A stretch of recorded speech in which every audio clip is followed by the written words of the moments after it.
So today I'm going to walk you through how to delete a Facebook business page.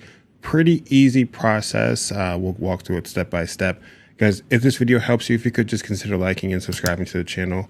Just a super easy way to support what we're doing here, and I'd really appreciate it. So with that, let's jump in.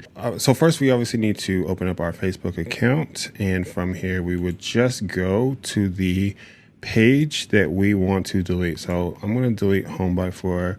This was a side project that we had working that never really took off. We just didn't have enough time for it. So we're going to delete this.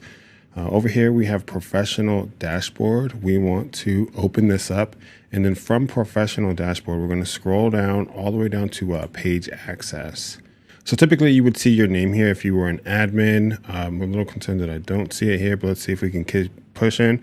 We would scroll down here to access and control. Now here we have the delete page option. This is permanent. You won't be able to retrieve the content. So very much keep that in mind. You can deactivate a page if you want to. If it's temporary, I would do this first and then delete the page. But if we know we're going to delete the page, we would do that. We would select continue. We have the option to download or transfer our information. Don't need any of it. So I will push through, and here we'll type in our password.